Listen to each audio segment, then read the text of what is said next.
Before we begin our teaching on the Vimalakirti Sutra, I would like to share a few words with everyone here. One point is regarding our current situation. Whether you are in the process of studying the Vimalakirti Sutra, or you are a student attending classes here, or a Dharma friend at various practice centers in different cities, as you move forward in your learning, it is best not to be fond of novelty while growing tired of the familiar. Regarding management and the direction we provide to everyone, we are currently making adjustments, observing and analyzing the situation. In all of these various places, I hope that everyone will make their decisions based on wisdom. Of course, with so many people involved in our community, it is normal for some conflicts and issues to occasionally arise. However, a few minor conflicts cannot be compared to the significant results brought by the study, reflection, and practice of the majority of Buddhists.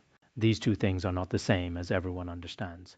The issues involving an extreme minority of individuals among us represent only a very small number of cases. It might not even amount to 1% of our community. Therefore, regarding the overall management of our practice centers, I hope that, as has always been our tradition, everyone will continue to conduct themselves in a proper and lawful manner. Toward the end of the year, we may be rolling out Management Notice number 6. This will cover the start of new classes. And for the relevant responsible persons at various locations, there may be some administrative adjustments where necessary. On the side of our curriculum research group, the learning programs are also continuously moving forward. Our Dharma masters and administrative staff here are working hard on these matters every single day. Our efforts are not aimed at achieving personal fame, nor are they intended to gain worldly wealth or any other selfish purpose.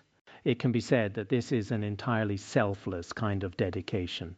For us personally, as well as for the Dharma masters, providing these opportunities for your study should create some merit for our future lives. This is something we fully acknowledge. What we are doing is a selfless act within the Mahayana tradition. But in terms of worldly benefits for us personally, no one is receiving anything. However, we do not seek such things anyway. As for these 8 worldly dharmas, many of us have long since seen through them. Therefore, our intentions are pure. Perhaps in our conduct or management style, if there has ever been any mismanagement, including on my part, we are always ready to confess before our Dharma friends.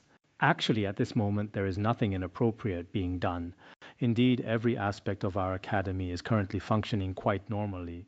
We are moving forward in a very positive direction.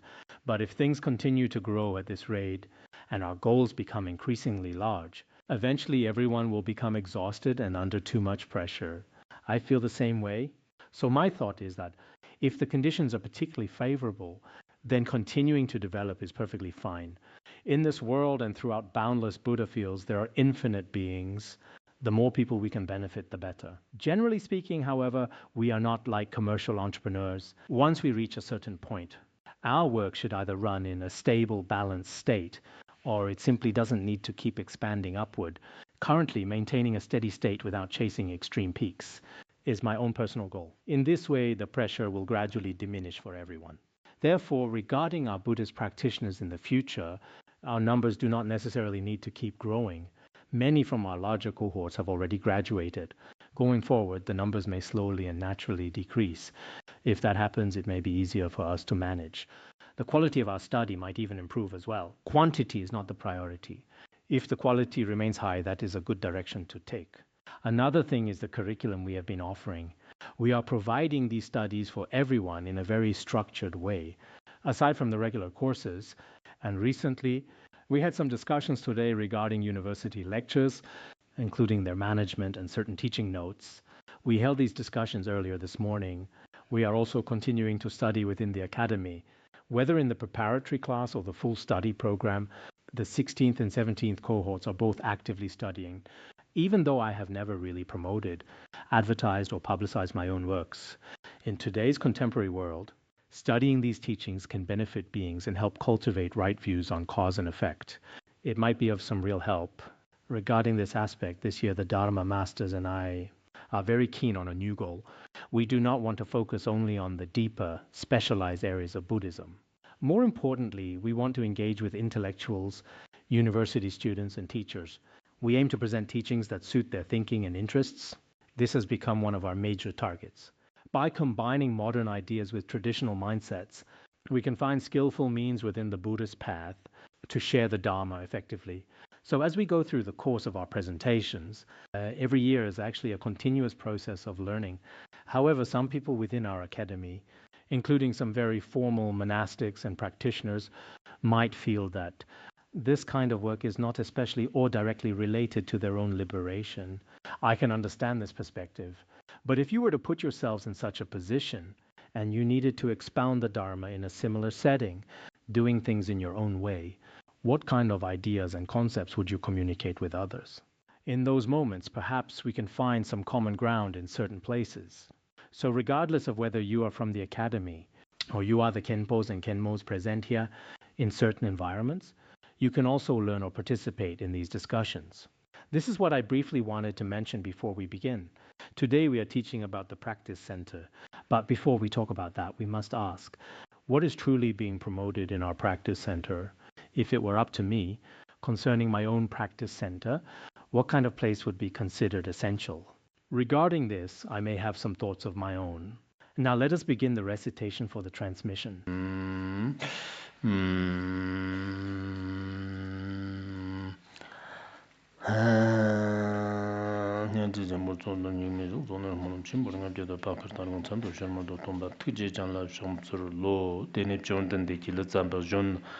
Good Kupa Lapkap Sarva, Good Kupa, Kuda Lutzamba, Jamame Patrapi, Nander Son Shu, Good Kopi Kang Sorva, Jondan Dev, Ducky Tambati, John Jam Chur, Mocho, Digitat Jena, Jondan Dev, Duck, Mumbran Sarvati, Na, Dug, Yambi, Joncher Chimbo, Shonada.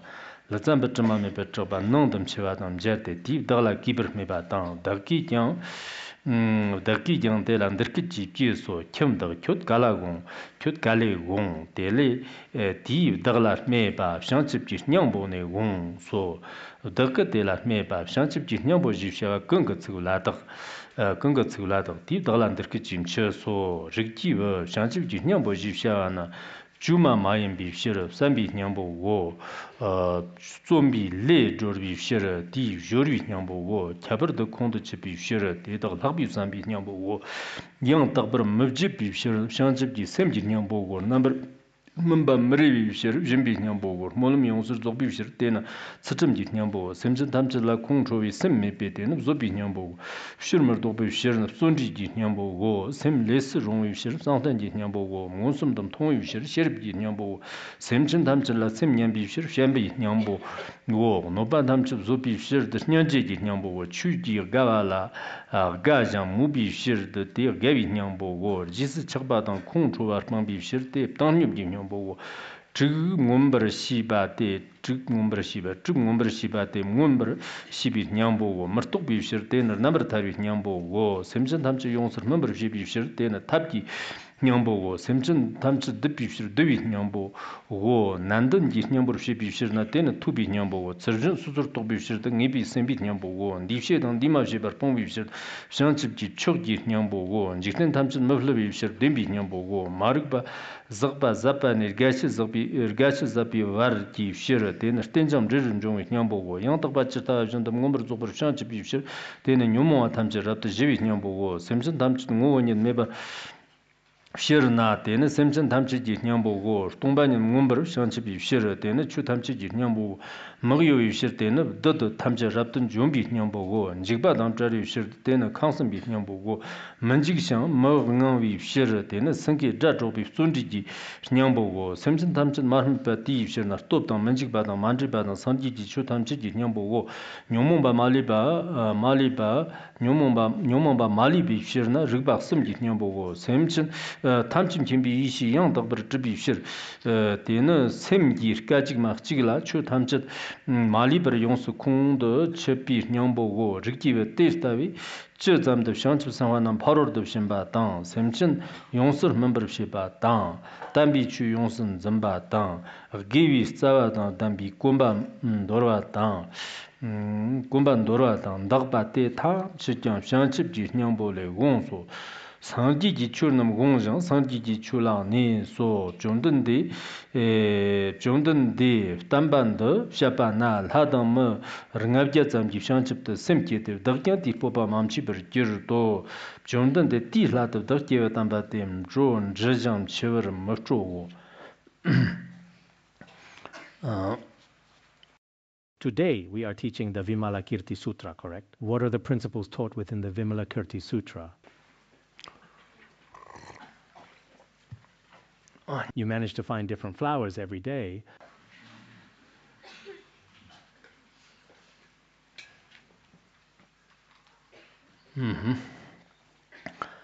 Let us continue with today's teaching. Everyone, please generate the Supreme Bodhicitta and listen to the Dharma in a proper and correct way. In reality, hearing the Dharma is something extremely difficult to obtain, even in millions of kalpas, as it is often said in the sutras. A human birth is difficult to obtain, yet we have obtained it. The Dharma is difficult to hear, yet we have heard it. A spiritual teacher is difficult to meet, yet we have met one. This human birth of ours is truly precious and hard to find. The Dharma is incredibly difficult to encounter, and meeting a true spiritual teacher is also a rare opportunity. Today, all of you present here can be said to have encountered Mahayana Buddhism. This is my own personal feeling. Perhaps my subjective view and yours, or our respective thoughts, may not be exactly the same, but from the bottom of my heart, I truly feel that it is a great blessing to encounter the Mahayana Dharma in this lifetime. Even if my understanding of the Dharma's meaning is not perfectly precise, to have heard such Mahayana Dharma with my own ears, and to practice within these Mahayana teachings, while being part of such a practice center, of course, my own practice is not particularly authentic or perfect when compared to the esteemed masters of earlier generations, who were truly genuine practitioners. I feel very humbled. But looking at it from my own perspective, ever since I first came to this Larungar, I think that before that time, I might not have truly counted as a genuine Buddhist. Although I had faith in my heart, I was not a true Buddhist back then. It was only after meeting these spiritual teachers that I truly became a Buddhist. Since then, I have been striving continuously. So from the perspective of this effort, even when the time comes for me to leave this world, I will have absolutely no regrets, because I have dedicated my entire life with all my heart, whether through my own practice or in teaching the Dharma. This includes the formal efforts made to benefit all beings. I've always been committed to this work. I believe that for all of you present here, within your own lives, everyone has many things that are worth pursuing.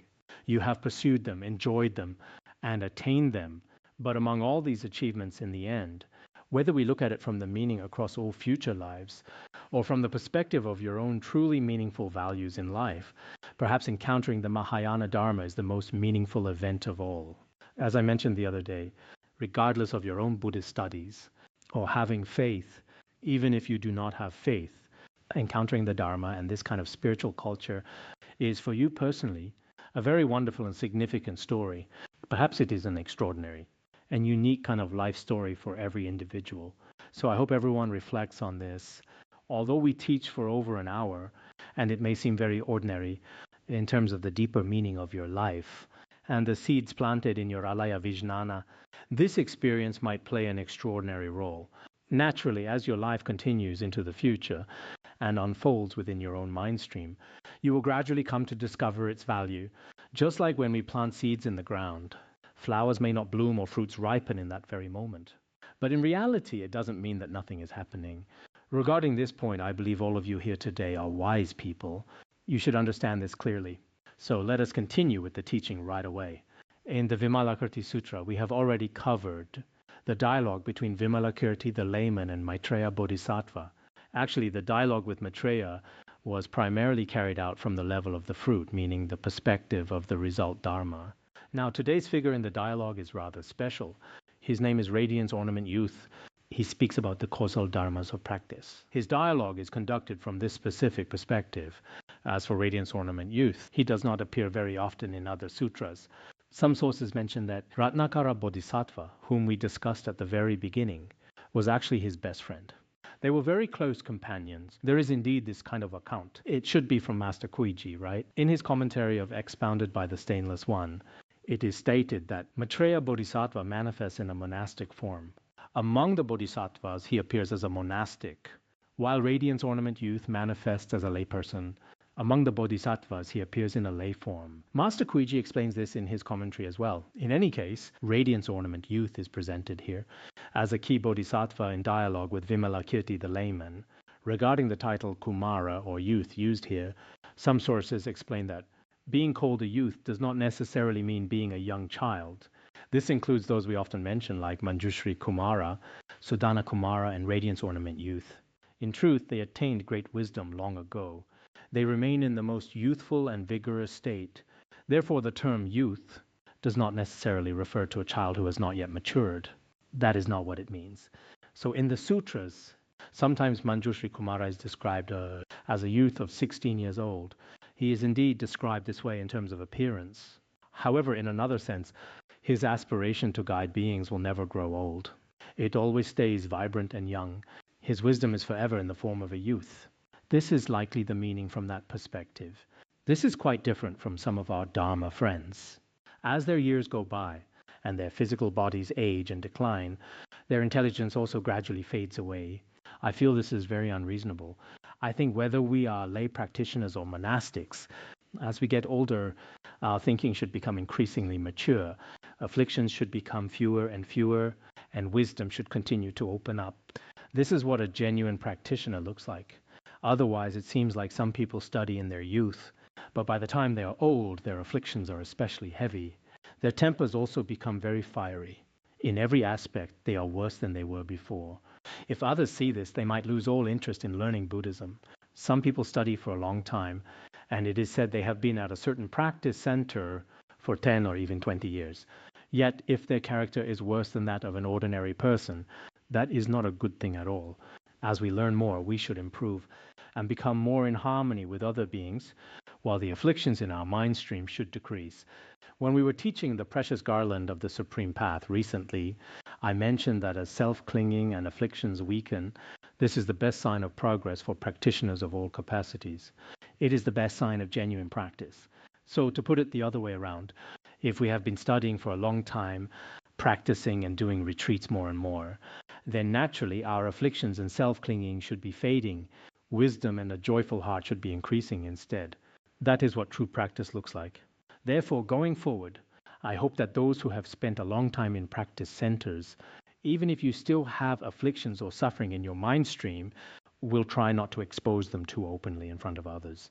Otherwise, people might think, when you first introduce yourself by saying, I have been at Larongar for 10 or 20 years, everyone will be very impressed. They assume that after 20 years you must have pith instructions. But then if you share a meal or chat for half an hour and you appear full of afflictions and full of suffering, then they will think you are not even as good as they are. They might say, I have only studied for 20 days and just took refuge. Some might even feel, I haven't taken refuge, yet my mind is pure and happy. I am very joyful and at peace. Then surely his 20 years of study is not as good as mine. I dare not learn from such a place anymore. Okay, goodbye. Let us talk again another time when there is an opportunity.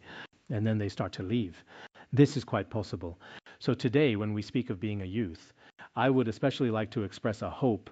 I hope that we always maintain the state of a youth. What kind of state is that? It is for our wisdom to remain in the form of a youth. Our aspiration should also remain in that form. Do not generate an aspiration that lasts for just 2 or 3 days. This morning I had a meeting with the volunteers. In their hearts, some of them always pretend on the surface to have no emotions, but inside it seems there are quite many afflictions, and they carry quite a lot of suffering. It is just that in front of me they feel embarrassed to expose it. But once there is an outlet, it will certainly surge up like a tsunami. This is quite possible. I'm not saying their practice is bad, but we all need to reflect, including myself. We hope that as practitioners practice for a longer time, their work as volunteers will become better and better. It should not get worse or more painful over time. No matter what, a person should show some progress.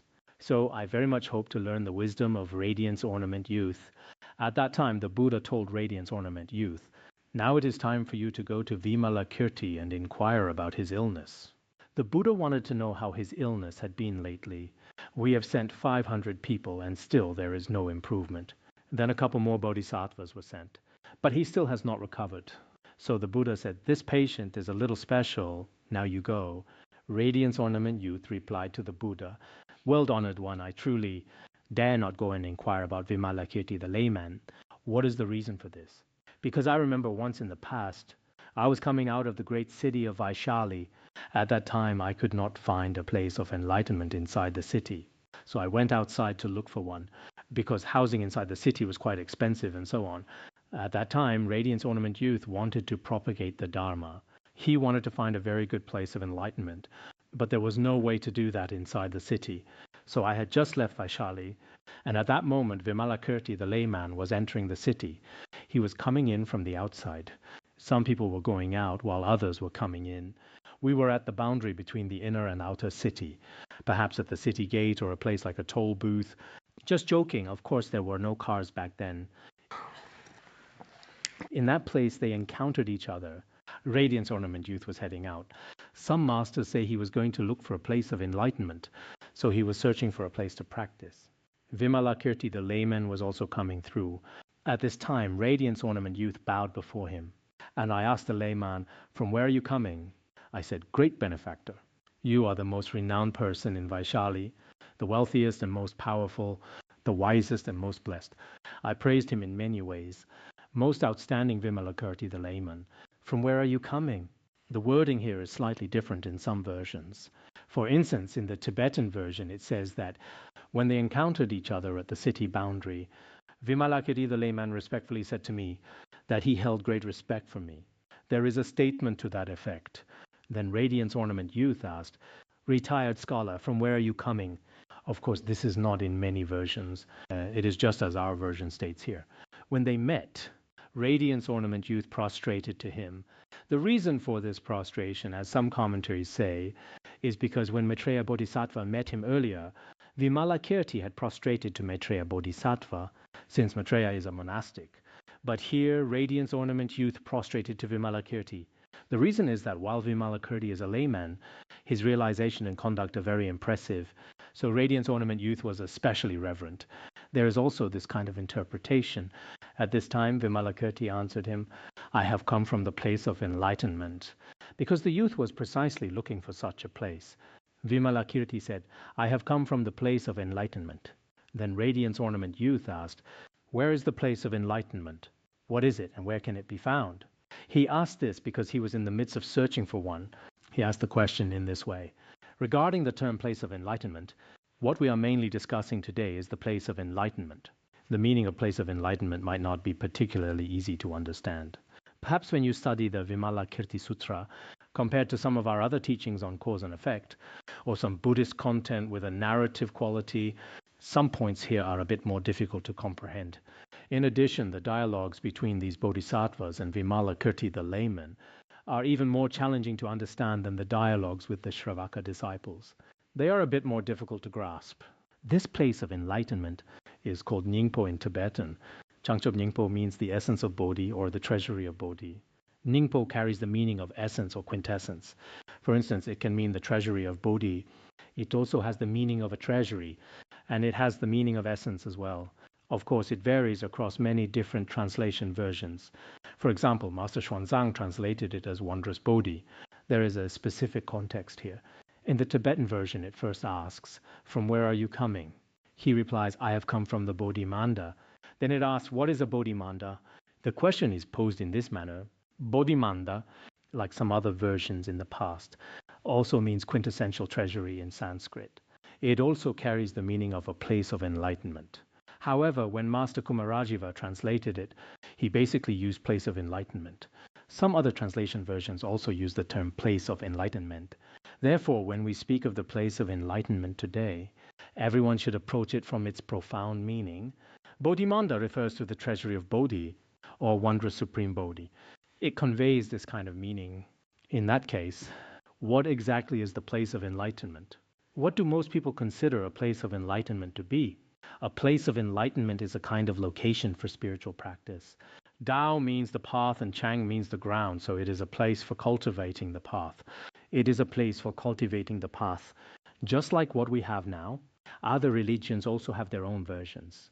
For Confucianism, it is sometimes called a school. There are also Confucian temples, which is another common term.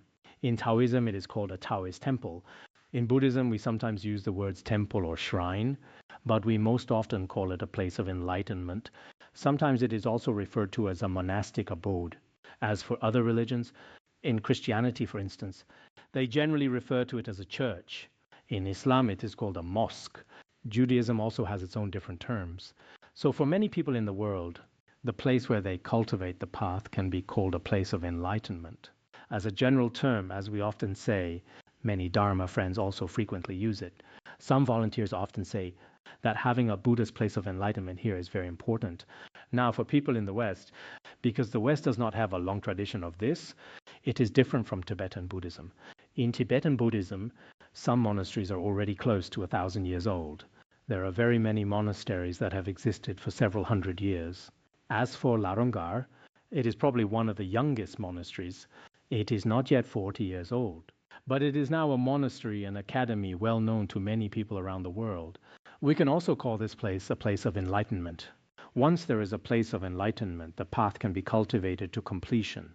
Because for many people, if there is no place of enlightenment, it can be very difficult to practice on their own. So now in the West, physical places of enlightenment are highly valued. Unlike in the Tibetan region, some Buddhist places of enlightenment rely on a family format, while others use a dormitory style within cities. Some are established with the support of individual donations. Actually, such places of enlightenment are extremely important from the perspective of our conventional wholesome roots. Today, I also suggest that if you have the conditions and the capability, as well as the merit and good fortune, it is best to establish a place of enlightenment in your lifetime. Of course, it is hard to say if such a place will last forever, but in any case, even if it only has a history of 10 or 20 years, that is fine. That is also perfectly fine. When Shakyamuni Buddha was building places of enlightenment in India, some disciples asked a question: if this place of enlightenment cannot be maintained long term, or if disasters of earth, water, fire, and wind occur, what should we do? The Buddha then replied that even if it lasts for only one night, we should still build a place of enlightenment. In the past, when we first went to India, some historical materials also mention this. When His Holiness Jigme Phuntsok returned in 1990, our great teaching hall began its construction. Originally, it was a very small place called the Ganduola Teaching Hall. It was the early Ganduola Teaching Hall. Then later, His Holiness Jigme Phuntsok cited this scriptural passage: even if this place of enlightenment only lasts for a year or two, or even a single day, it is worthwhile and necessary for us to build it. Let us all work together as a Sangha. So this place of enlightenment was built through our efforts. The great teaching hall is still being used by many monastics today. This is very wonderful. So I feel that in various places, if you have some capability in this regard, or if you have the necessary conditions, you should establish a place of enlightenment to propagate the Dharma. Now, regarding these family-style places of enlightenment, the number of volunteers is also quite large. I am very grateful for all of them. When new students enroll each year, if these family-based places of enlightenment are not available, it is truly difficult for many people to study effectively online. Studying online can be quite scattered and lacks focus. Nobody knows when a student might simply log off and leave.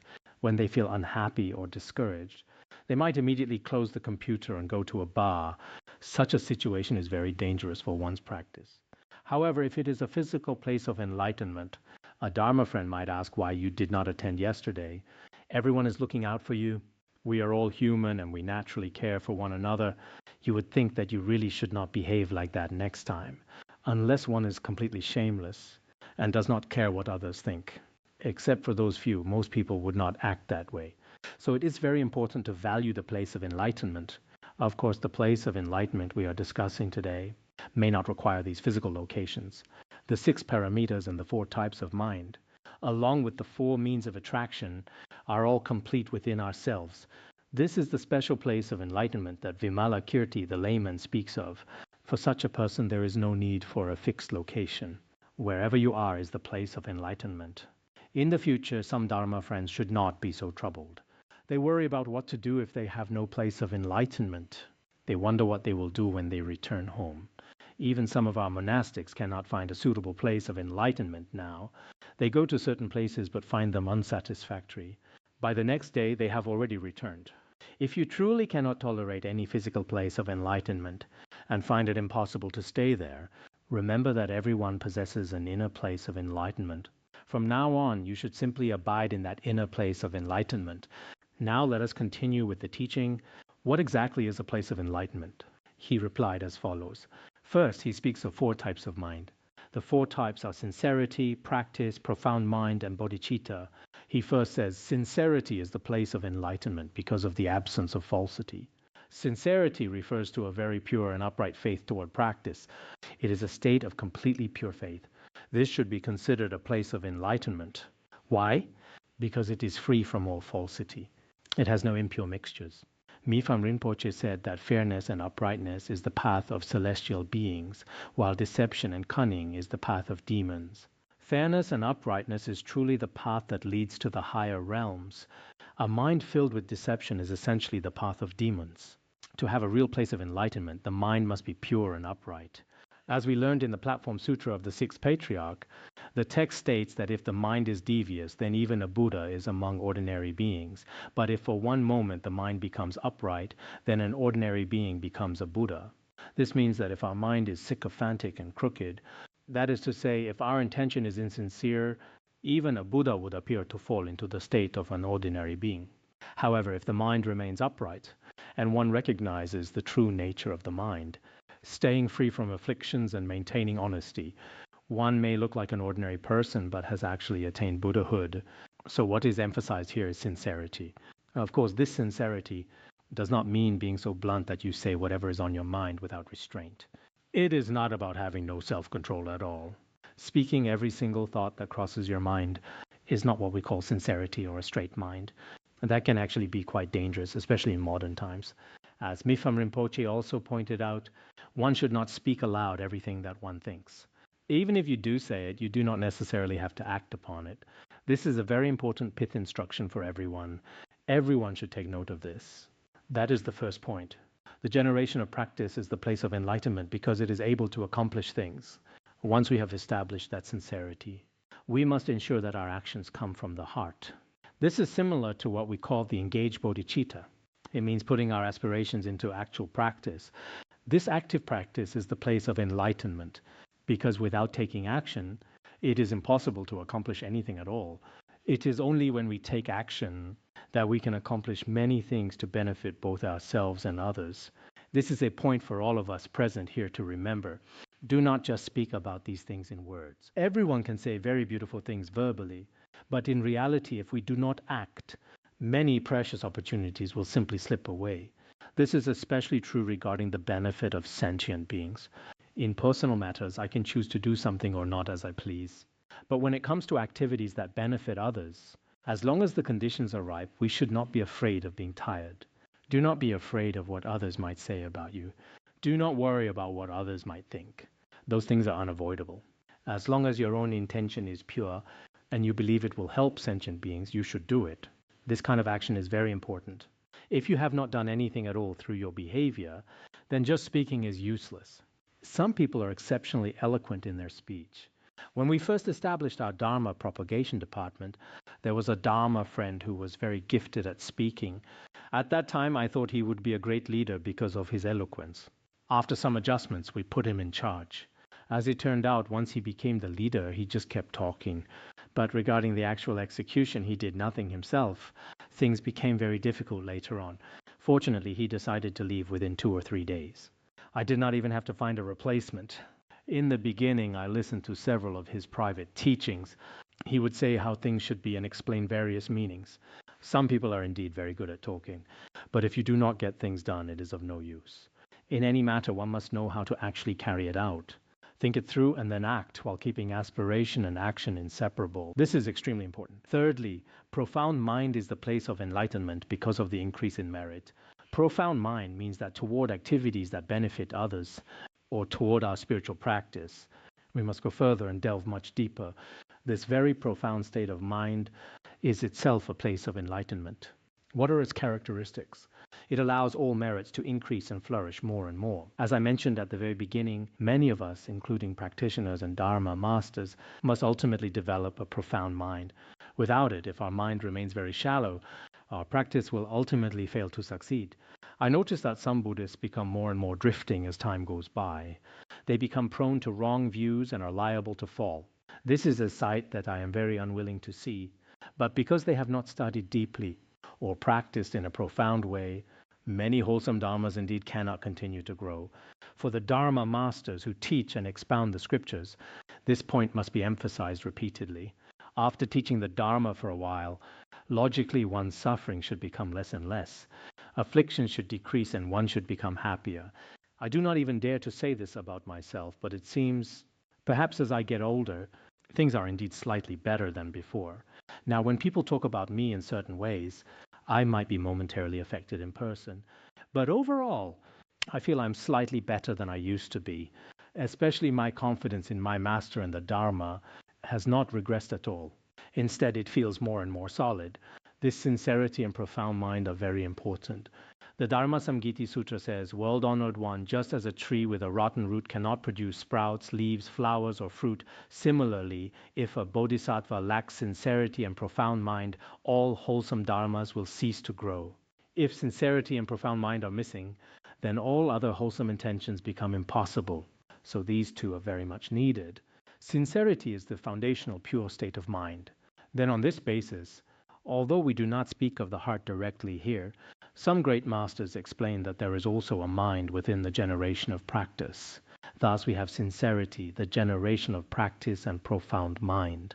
On this foundation, we can then develop the supramundane bodhicitta. This is very important. So today I want to emphasize that those of us on the path should be making continuous progress. Do not let yourselves regress.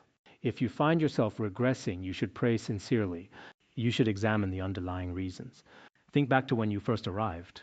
You were so sincere and confident toward the Buddha. You used to say you wanted to teach 5 or 6 sessions every day. But now, teaching even 1 session seems impossible. Some Dharma masters gradually become like this. They say they are tired or their health is poor. They complain about having very heavy afflictions. If that is the case, it really does not reflect well on them to others. One should still strive for progress. Our wisdom might not always seem to advance, because as we age, there are bound to be certain difficulties. But at the very least, your confidence and your spirit should persist until the very end. I remember when His Holiness Jigme Punsok Rinpoche was nearing parinirvana, he was in his 70s. But the spirit he displayed every time he taught the Dharma and his level of vibrancy were extremely vigorous. This is something I still remember vividly to this day. Therefore, as practitioners, we should be careful not to let ourselves reach a state where we have aged before it is truly time to age, or we have died before it is truly time to die. This is a quite common phenomenon. Perhaps for many volunteers and practitioners, this is the most difficult challenge to face. The mind of Bodhi, Bodhicitta, is the place of enlightenment because of the absence of error. The mind that recognizes the true nature is called Bodhicitta. The mind that benefits all beings is also called Bodhicitta. It is the mind that is most free from error. In the Tibetan tradition, it is said that this mind is never forgotten. Once this mind that benefits beings arises, from that very first moment, it will never be forgotten or lost. Furthermore, it will be free from any error. Alternatively, the mind that perceives the true nature of all phenomena, as some say, is the bodhicitta that perceives the true nature of all phenomena.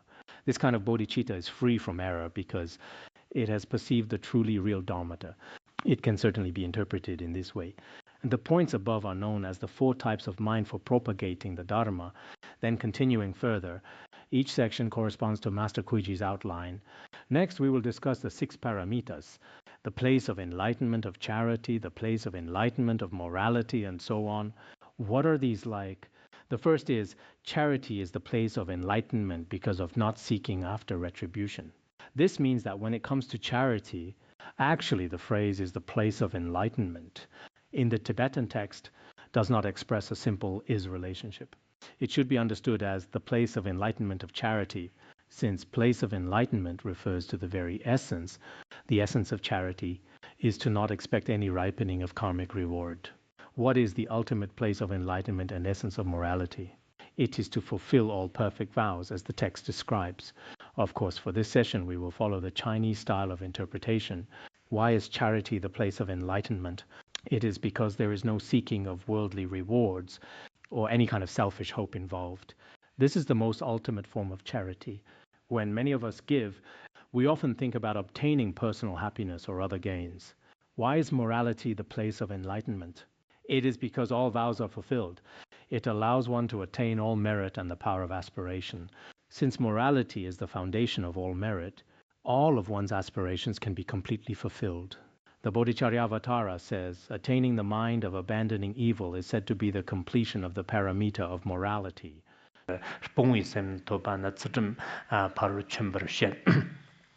To abandon evil means to eliminate negative thoughts. Attaining the mind that abandons evil is the fulfillment of the paramita of morality. So what does morality actually fulfill in reality? It fulfills the sacred vow. It fulfills the vow to abandon any evil intention. The teaching in the Mahayana Sutra is quite similar. The Mahayana Sutra states, for those who uphold morality purely, all their aspirations will be fulfilled. Pure morality brings many benefits, and bodhi will not be difficult to attain. When people uphold morality purely, their aspirations and prayers are accomplished. Pure morality brings many benefits, and bodhi will not be difficult to attain. If one's morality is pure, then numerous benefits will naturally arise. Attaining enlightenment also becomes quite achievable. Morality is the root of all merit. It is like the earth, which serves as the foundation for both stillness and motion. As he emphasizes here, morality is extremely important. In what way is morality a place of enlightenment? It is the total fulfillment and perfecting of all your virtuous vows. Forbearance is the place of enlightenment. This is because there is no mental hindrance toward any sentient being. It means having a mind free from any aversion or anger. When we cultivate patience, that is a place of enlightenment. So what does this state of mind look like? It means feeling no resentment toward any living being. There is a scripture called the Mahavaipulya Mahasanipata Sutra. This sutra contains a very similar message. All beings are of one form. All dharmas are empty and extinguished. The mind has no clinging. This is the greatest benefit of forbearance. As the text states, the mind has no clinging and no obstructions. That is the supreme benefit of practicing patience. This means that we should not harbor anger toward anyone. No matter what kind of being they are, do not feel aversion, even toward those who try to harm you. In the past, Drom Tonpa asked Atisha Dipamkara, what should I do if someone harms me? Atisha replied, you should practice patience well. And if someone tries to kill me? Drom Tonpa asked. That would be a very good opportunity to practice, Atisha said.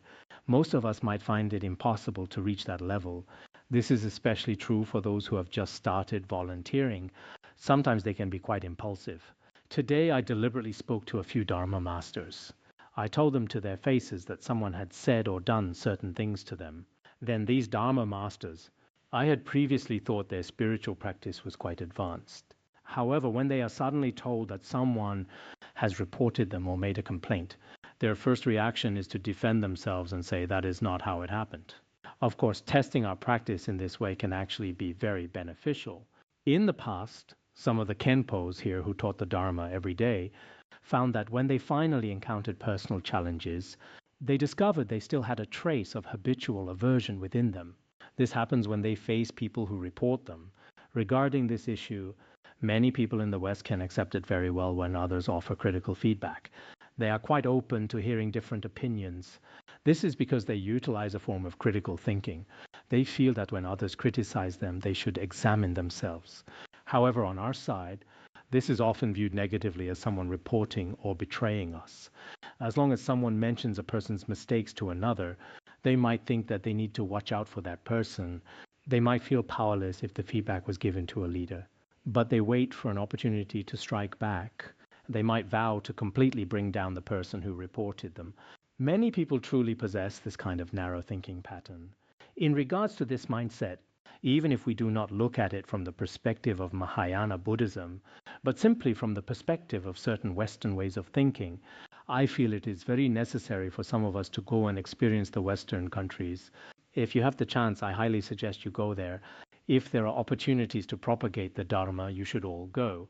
Even without such an opportunity, you can still explore and discuss ideas with Westerners. They are sometimes very calm and highly rational. In contrast, we can sometimes be especially emotional and impulsive. Of course, I have seen them get very excited during elections as well.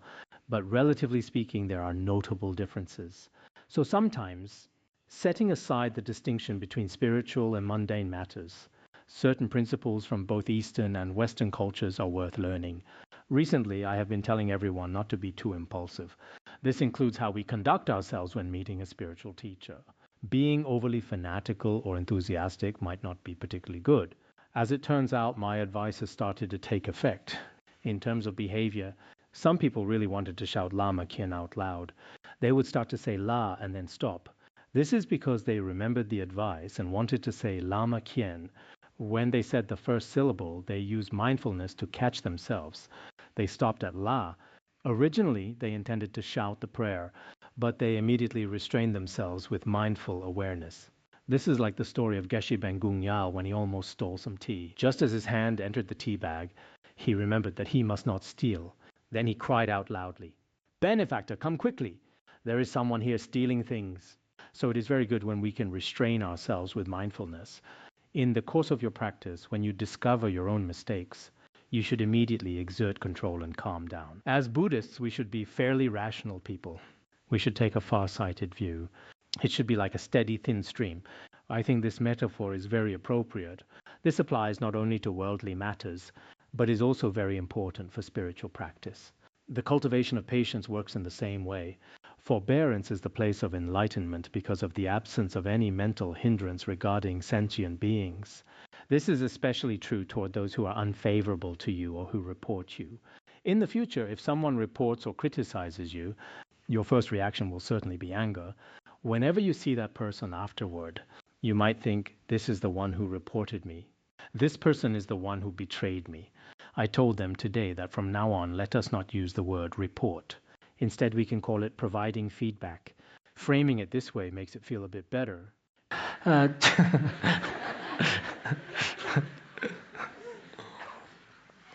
During our meeting this morning, I did not need to prepare a formal lesson. I just spoke about these things. Exertion is the place of enlightenment because of not retrogressing. Diligence is the place of enlightenment. This means not being lazy and not retreating from the path. As the Mahayana Sutra also explains, a bodhisattva should eliminate 4 kinds of obstacles during their practice. The first obstacle is laziness. The second obstacle is a lack of faith or belief. The third obstacle is arrogance. And the fourth obstacle is aversion or hatred. Laziness, lack of faith, arrogance, and aversion, these are the greatest hindrances in one's spiritual practice. If anyone possesses these 4 dharmas, their practice will not show any progress. Therefore, we must eliminate both laziness and the tendency to retreat. It is very easy to lose heart and give up. One might suddenly feel they no longer want to continue. They might feel exhausted and want to quit everything. This is why the Buddha taught a specific sutra called the Sutra of the Non-Retreating Dharma Wheel. There is a specific reason behind this teaching. Meditation is the place of enlightenment because of the pliable disciplining of the mind. Samadhi is the place of enlightenment because it makes the mind soft and flexible. The sutra on the foundation of mindfulness of the true Dharma states, if a person's mind is soft and adorned with a compassionate heart, they will be protected by all and praised by the multitudes. 8 classes of heavenly dragons and everyone else will offer protection, and all people will speak of them with praise. Having a soft and flexible mind is truly beneficial. No one appreciates a mind that is stubborn, hard, or aggressive. Among our Dharma friends, some have minds that are very comfortable and gentle, even when they experience inner afflictions. You cannot see it on their face. You might only notice their tears. Even that is a sign of a good heart. In contrast, some people can be heard long before they are seen because their voices sound particularly harsh and abrasive. This kind of rough energy is not very good. For those with a softer disposition, even when they are in pain, they might just quietly weep. Their tears keep flowing without end. It is as if their tears are more plentiful than the Yellow and Yangtze rivers combined, but that is still better than being aggressive. This gentleness is a quality of meditation. Wisdom is the place of enlightenment because of the manifest perception of the dharmas. The ultimate place of enlightenment for wisdom is the direct perception of all phenomena. These comprise the 6 paramitas. We first discussed the 4 types of mind and then the 6 paramitas. Next, there are 8 skillful means for ripening sentient beings. The first is, sympathy is the place of enlightenment because of the universal sameness of sentient beings. The essence of loving kindness is to bring happiness to others. It means treating everyone equally so they can all find joy. Compassion is the place of enlightenment because of the forbearance of suffering. This means enduring all fatigue and hardships for the sake of others. True compassion aims to uproot the suffering of all sentient beings. In this noble pursuit, a practitioner can bear any degree of weariness.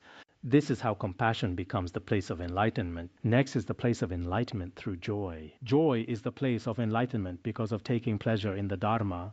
This is the heart of boundless joy. Then we have the boundless equanimity. Equanimity is the place of enlightenment because of the eradication of repugnance and affection. When our minds are not peaceful or balanced, we should remember that equanimity is the place of enlightenment. Both hatred and obsessive attachment toward others can be completely purified through this practice. These are the four boundless minds. The numinous penetrations are the place of enlightenment because of the achievement of the six penetrations. These include the divine eye, the knowledge of others' minds, the divine ear, and knowledge of the destruction of the defilements. Some are mundane abilities, while others are supramundane super-knowledges. Emancipation is the place of enlightenment because of the ability to forsake. The 8 liberations are what we truly mean by emancipation. This is in reality the most ultimate place of enlightenment. It allows a practitioner to move away from all discriminating thoughts. In the Tibetan translation, it states that the 8 liberations are the place of enlightenment. What is their function? They enable us to let go of all dualistic concepts. Skillful means are the place of enlightenment because of the salvation of sentient beings. Skillful means is also considered the place of enlightenment. The reason is simple. By relying on skillful means, a bodhisattva can guide and transform beings. The 4 means of attraction are the place of enlightenment because of the attraction of sentient beings. These comprise the 8 types of skillful methods. Regarding the 4 means of attraction, I noticed that Kumarajiva provides 2 levels of analysis for each of them. For example, in terms of charity, there is lower material charity and higher Dharma charity. As for kind words, there are gentle words used in ordinary worldly social interactions. Then there is the higher supramundane language of the Dharma. Both fall under the category of kind words. Then there is altruistic conduct and cooperation. Altruistic conduct includes performing actions that benefit others in a worldly sense. It also includes using the Dharma to bring them spiritual benefit. These are similarly divided into higher and lower levels. Finally, there is cooperation. Cooperation means not just telling others what to do, but participating yourself. When a practitioner joins in, they might even associate with those who are harmful. This allows such people to slowly plant wholesome roots and practice the Dharma. This is like Manjusri Bodhisattva visiting places of ill repute to help those in need. He first blends in with them and then gradually, through this method, finds a way to benefit them. There is also the aspect of walking alongside good people. This means accompanying those who are already on the right path. In doing so, their wholesome merit can continue to grow and flourish. This illustrates the power of the 4 means of attraction. They are the place of enlightenment because they can gather and embrace beings. Here we are speaking of the most ultimate place of enlightenment. That is how the teaching is presented. However, as you gain the ability in the future, you should use these skillful methods to help and guide others. Having these skillful means is incredibly important. All of you here should strive to develop your own skillful means. Since sentient beings come in all different kinds, you should avoid using rigid or inflexible methods. An overly stiff approach simply will not work. The Buddha taught us to use the 4 means of attraction for a reason. It is a truly necessary and effective way to help others. Therefore, going forward, no matter what our circumstances are, we still need skillful means throughout our practice. The teachings above covered the 8 methods for gathering sentient beings. Now let us discuss 2 dharmas that possess wholesome roots. According to Master Kuji's outline, this section is categorized into hearing and reflection. Erudition is the place of enlightenment because of practice according to one's knowledge. This means that wide learning and extensive knowledge constitute a place of enlightenment. It involves practicing in accordance with what one has learned. If one only listens to the teachings without putting them into practice, the commentary on the Vimalakirti Sutra states, hearing without practicing is the same as an animal listening. If great learning is not followed by action, then it is no different from the listening of an animal. This is the importance of erudition. Regarding erudition, we have discussed this topic before, and it is also mentioned in Master Kuiji's commentary. He quoted several scriptural citations. Erudition brings joy and gathers all virtue. Erudition abandons the meaningless and leads to nirvana. It mentions many benefits. We have used this scriptural citation in the past. Actually, some commentaries on the Lotus Sutra identify this as a citation from the Avatamsaka Sutra. It should be found in the original text of that sutra. This concludes the part on erudition. Next, we move on to the stage of reflection. Mental control is the place of enlightenment. Subduing the mind involves using specific situations to overcome its impulses. It also involves using logical reasoning to tame the mind. Essentially, mental control means the practice of reflection. First, we have hearing, and then reflection is also considered a place of enlightenment. Why is that? Because of the correct contemplation of the dharmas. It means truly using wisdom to observe reality. It is about observing in a correct and systematic way. So we have the stages of hearing, reflecting, and practicing. Nowadays, we often find that reflecting deeply on the Dharma is actually a form of practice. Many people in the West believe that so-called practice refers only to sitting in meditation. When we reflect on the meaning of the Dharma in our daily lives, this is what we call analytical meditation. They might consider this as something other than practice. Actually, that is not the case. Whether walking, standing, sitting, or lying down, we can think of beings. We can keep the concept of emptiness in our minds. This is a reflective form of practice. You must understand that practice is not limited to sitting in meditation. We shouldn't just say this person practices well because they sit well, or dismiss others by saying their practice is poor. Maintaining an altruistic mind and cultivating bodhicitta is not just about resting in a state of stillness. In Tibetan, the word for practice is gom. Gam carries the meaning of familiarization. The Chinese character xiu also implies the same idea of familiarization. It seems that the English equivalent carries a similar connotation. The term originally derives from Latin and gradually evolved over time. In that sense, it includes using reflection, contemplation, and right thought. So we must understand moving forward that a practitioner does not necessarily have to be sitting in meditation. Actually, sitting in that way is primarily for beginners. This is because many people cannot yet endure chaotic environments. They need to close their eyes and shut the door. This is the initial kind of practice found in the Shravaka path. If your practice has advanced a bit more, you should deliberately go into crowds of people. You should enter harsh and difficult environments. That is the true test of your practice. At the Larungar, I specially arranged for certain Dharma masters, especially those with a relatively stable practice, to spend their days dealing with lay practitioners and practice centers. Because they frequently hear negative information from these people, some eventually run away and fail the test, but others, through their steadfast practice, truly attain a high level of realization. I am also deeply grateful to my root teacher. If he had not placed me in such a complex environment back then, I might be the kind of person who gets upset whenever I face trouble. I might feel the need to close myself off and reflect in isolation, never daring to approach the world. But now, no matter what challenges I encounter, I am able to accept them quite willingly. In the process of growth, we very much need these complex environments. In the Shravakayana, one must completely abandon all these complex environments. But the Bodhisattva vehicle is different. A Bodhisattva strives to form connections with all sentient beings. They actively seek to interact with others. This is the true practice of the Bodhisattva vehicle. Everyone should understand this distinction. Otherwise, many people today think of practice only in terms of resting the mind in stillness. They equate practice solely with resting in tranquility. Actually, it is far more than that. That concludes what we discussed about hearing and reflection. Next, we have a few more points to cover. We will mainly talk about the 6 dharmas for upholding the true dharma. The 37 factors of enlightenment are the place of enlightenment because of forsaking the conditioned dharmas. According to the Tibetan and Sanskrit versions, one must relinquish both conditioned and unconditioned dharmas. The most ultimate place of enlightenment within the 37 factors is in reality the relinquishing of all conditioned and unconditioned dharmas. The truth is the place of enlightenment because of not misleading the world. This is because whether we speak of the 2 truths or the 4 truths, they represent the true reality and the actual nature of things. Truth will absolutely never deceive any world. It remains non-deceptive regardless of which world we are in. For example, our conventional truth will not deceive those who function within that conventional level.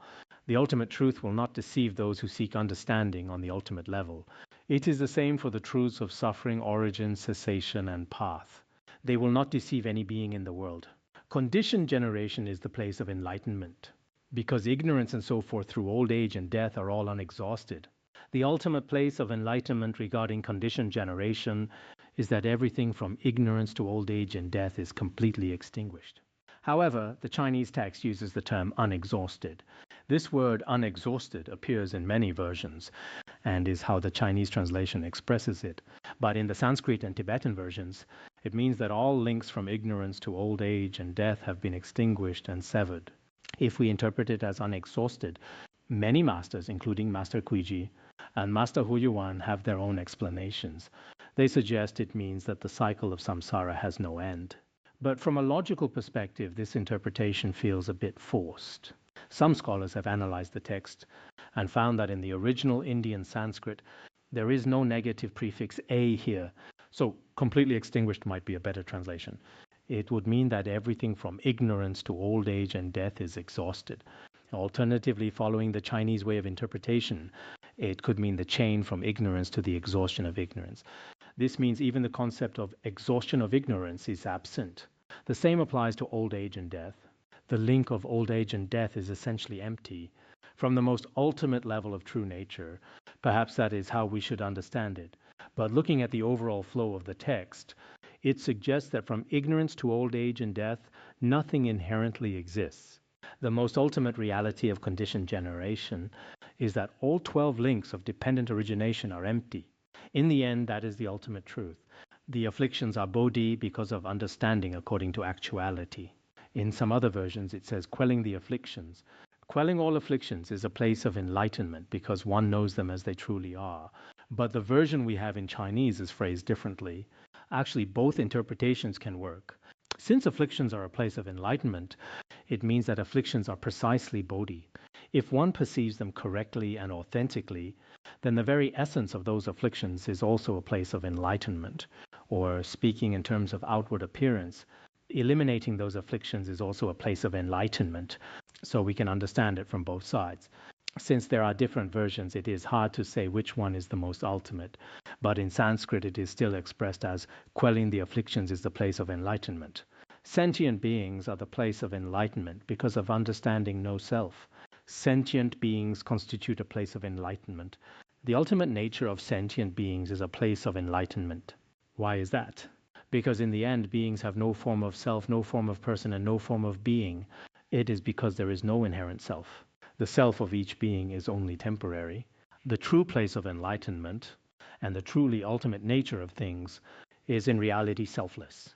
All dharmas are the place of enlightenment because of understanding the emptiness of the dharmas. For all dharmas as well, what is the ultimate place of enlightenment and true nature? It is the realization that all dharmas are empty. All dharmas are in a state of cessation. The Zongjinglu states every single dharma and every single mind is cessation and the place of enlightenment right where it is. Whether we talk about external phenomena or our inner minds, in reality they are all empty by nature. That is what we mean by the true place of enlightenment. This is how we should understand the concept of a place of enlightenment. The points above discuss the 6 dharmas for upholding the true dharma. Finally, let's look at the 6 dharmas for making dharma offerings to the Tathagata. What follows are the 6 ways to offer the dharma to the Buddha. What exactly are these 6? Subjugation of the maras is the place of enlightenment because of not being swayed. What is the ultimate place of enlightenment when subduing demons? It is in fact remaining unshakable. Because of the stability of one's realization, one is not moved by demonic influences. This is the most profound way to practice. Remaining unswayed is the best way to subdue demons. When difficult circumstances arise, some might think, I've hit an obstacle, I'm finished, I'm giving up now because I've been shaken. They might then develop wrong views in many areas, actually even in current practice centers. When demonic obstacles appear, if the minds of the students do not waver, that is the most important thing. Moving forward, we must keep this in mind at every moment. As for myself, regarding the Dharma and my teacher, no matter what happens, I will never be swayed and have never wavered before. Actually, whether it is our master, His Holiness Jigme Phuntsok Rinpoche, or other masters in the process of propagating the Dharma and benefiting beings, many controversies and disputes have often arisen, because while living in this world there are all kinds of distractions. But their own minds have never wavered once. At that moment, in reality, all maras have already been subdued. In the future, your confidence toward the Dharma and your master are perhaps the 2 most important things for a Buddhist, especially now in many practice centers throughout the world, and considering the many incidents happening between teachers and disciples. It seems these problems arise because disciples have not studied thoroughly. Many such issues have been unfolding since last year and the year before. Because the disciples' study was not solid or stable, they later heard various rumors and stories. As a result, the situation in many practice centers sounds quite discouraging. Some masters were reported by their own disciples and ended up in prison where they can no longer be approached. We do not have any particular judgment about this. For example, in my own case, if I were to spend my later years in prison, perhaps that would be even better. Although I have not created the specific causes to go to prison, if there are remaining causes from past lives, one could end up there at any time without even breaking the law. Actually, the appearance of such legal troubles is the ripening of an individual's karma. I have visited many prisons myself. Some people in those prisons truly did not create the direct causes of breaking the law. There are many such cases both at home and abroad. On the other hand, many of us who are not in prison might actually have those causes, but the conditions just haven't ripened yet. Sometimes there are people in practice centers who have true realization. We once knew a master called Yangthang Rinpoche. He spent nearly 20 years in prison. Later he remarked, "The place where I attended university was right there." We had a driver at the time who genuinely believed the Rinpoche had attended a real university there. When the driver later accompanied us, he pointed and said, "That is the university where your Rinpoche studied." I was surprised and asked him what. He replied, he said so himself, that he attended university right there. So when we witness such events, from a personal standpoint, it is not a big deal. But in reality, whether our human mind remains steady or starts to waver depends entirely on our own practice. Therefore, the primary subjugation of the maras is that our confidence in the Dharma does not waver. This is extremely important. Especially in this age of degenerate Dharma, confidence in the Dharma is vital. Particularly now with all the various things being said about the Tantric teachings, those who have true realization and have truly studied and reflected will not be swayed. Everyone should take note of this point. The triple world is the place of enlightenment because of the absence of destinations. The true nature of the triple world in reality has no inherent destination. There's no specific place where one actually goes. The lion's roar is the place of enlightenment. The lion's roar represents the skillful discernment of the emptiness of the Dharma. This realization is the place of enlightenment because it is the absence of fear when facing any non-Buddhist teachings. Furthermore, the 10 powers of the Buddha, the 4 fearlessnesses, and the 18 exclusive attributes are the place of enlightenment, because no matter how we observe them, there are absolutely no faults or transgressions to be found. The 3 illuminations are the place of enlightenment. The 3 illuminations are the recollection of past lives, the divine eye, and knowledge of the destruction of the defilements. These allow one to know the past and the future, as well as the essential nature of all afflictions. This is the place of enlightenment because of the absence of remaining hindrances. This is because no afflictions or obstructions remain whatsoever. To understand all the dharmas in a single moment of thought is the place of enlightenment. Because of the accomplishment of omniscience, a single moment refers to an instant. In one instant, one can know all phenomena. This represents the Buddha's greatest attainment, wisdom, and place of enlightenment. And why is that? It is because he has accomplished all wisdom. The Buddha is able to achieve all wisdom, which is the omniscience of all-knowing wisdom. In one single instant, he can illuminate all phenomena. In the Hinayana Vaibhashika tradition, they speak of 34 mind instants. According to the Abhidharma Kosha, this wisdom can only arise after 34 mind instants are complete. However, according to the Mahayana, one knows the entire true nature of all phenomena in a single instant. This is known as the omniscience of all-knowing wisdom. The text then continues, "Thus, my good man, should the Bodhisattva teach sentient beings according to the perfections." This part is slightly different from other versions, but we should still discuss it here. In all that is done, even down to every lifting or placing of one's foot, you should understand that all these come from the place of enlightenment. You should understand that all of them abide in the Buddha Dharma.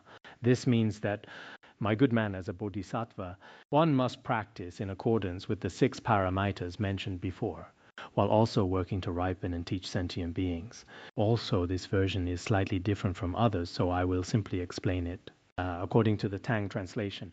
In that version, there are specific dharmas mentioned here that summarize the 6 points above.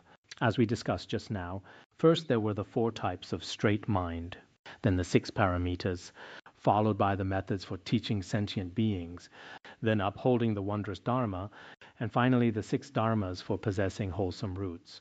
In the Tibetan version, 2 more points are added here.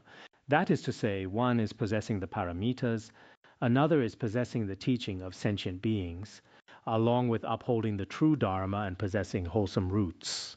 No matter which translation you look at, in reality, the underlying meaning is basically the same. First, if a bodhisattva possesses the 4 types of mind, acting in accordance with the 4 types of straight mind, and fully practicing the 6 paramitas, and being fully dedicated to teaching sentient beings, and being committed to upholding the true Dharma and wholesome roots, in that case, all of a bodhisattva's actions, whether lifting or placing a foot, walking, standing, sitting, or lying down, every single thing becomes the place of enlightenment. The pith instruction taught today is very important. We often say that we have no place of enlightenment. But if one truly possesses these 4 types of mind, practices the 6 paramitas, and ensures all actions are aimed at benefiting beings, protecting wholesome roots, and upholding the true Dharma, then this is truly significant. Let us follow the Tang translation, because in Sanskrit it is basically like this. It serves as a summary of everything above. Let me restate it once more. Sometimes important things should be said twice or even 3 times. First is possessing the 4 types of mind. Second is possessing the 6 paramitas. Third is possessing the teaching of sentient beings. Fourth is possessing the upholding and protection of the true Dharma. And finally, possessing wholesome roots. This means possessing wholesome roots, such as making Dharma offerings to the Tathagata. In that case, all your actions, every step you take, whether you are walking, sleeping, or doing anything else, all of it happens within the place of enlightenment. If you do not possess these 6 points, if you lack these qualities, even if you stay at a physical temple every day with your head shaved and your robes flowing beautifully, in reality it may mean nothing. Some old monastics have particularly fiery tempers. They clash fiercely with the lay practitioners. For someone like that, though they are physically in a temple, their mind is not in the place of enlightenment. This cannot be called a place of enlightenment. So here the instruction Rashmipala Kumara received from Vimalakirti the layman is key. We often talk about wanting to establish a place of enlightenment. Actually, such places are very important. But the more important place of enlightenment is within our own hearts. In the future, if conditions for a physical center are not complete, and you lack the merit for a temple or monastery, or if you can't even find a single dormitory room, then you must possess these 6 points within yourself. Think, I now possess the 4 types of mind. I possess the 6 paramitas. When conditions allow, I also teach sentient beings. I uphold the true Dharma every day. I possess wholesome roots every day. Then your place of enlightenment is already established. Even if you have no physical center other than a tiny room of your own. Some Dharma friends today do not even have a tiny room. It might have already been demolished. Several people might be living together in one space. But even so, it is the same. If you do not possess this state of mind, even if your physical center is vast and costs hundreds of millions to build, some centers today, both at home and abroad, are dazzling and resplendent on the outside. They are exceptionally magnificent. But inside they are empty, devoid of any Dharma.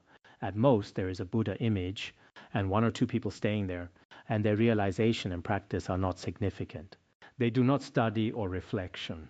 Without studying, reflecting, and practicing the profound principles of Buddhism, how could those qualities be obtained out of nowhere? They are not easily won. So I believe that whether we are protecting or maintaining a center, the most important thing is that the place of enlightenment is in the mind. As it says here, if this is the case, then you should understand that you come from the place of enlightenment and abide in the Buddha Dharma. In that case, you truly possess this place of enlightenment, and you are dwelling within the Dharma. If you lack these qualities, then no matter how fine your physical center may be, it is not necessarily meaningful. So today Vimalakirti, the layman, has taught us a particularly important place of enlightenment. This was the reason Rashmipala Kumara did not dare to go at that time. At that moment, 500 gods and humans all generated the intention to achieve Anuttara Samyak Sambodhi. I do not know how many people we have here. There should be quite a few. But are there 500 people who have made the aspiration? I truly want to practice well from now on. No matter where you are, you should possess the 4 types of mind, possess the 6 paramitas, and possess the methods for benefiting beings. If you practice like this, then we can be considered to have generated the intention for Anuttara Samyak Sambodhi. So Radiance Ornament Youth said, I also do not dare to go. Because on the matter of the place of enlightenment, Vimalakirti had spoken so forcefully to me. We were on the outskirts of the city. Their dialogue at that time occurred outside the city walls. Therefore, a layperson propagating the Dharma is wonderful. He was not confined to any specific fixed location. So when we propagate the Dharma, we can do so in all kinds of ways. You see, as soon as he encountered a passerby, Vimalakirti the layman immediately shared the Dharma with him. And Radiance Ornament Youth immediately recorded it. Sometimes, whether you are in a vehicle or anywhere else, if you happen to be leaving while another person is arriving, and the two of you make contact, at that moment you could stop them and immediately turn the Dharma wheel for them. In that case, that would be wonderful, wouldn't it? This is very much needed. All right, we will stop here for today.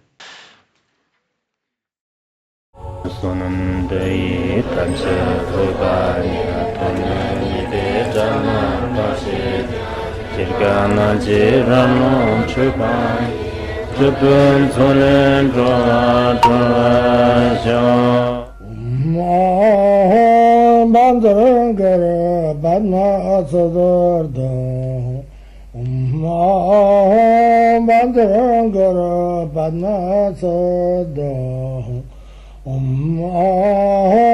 Bandharangara Padmasada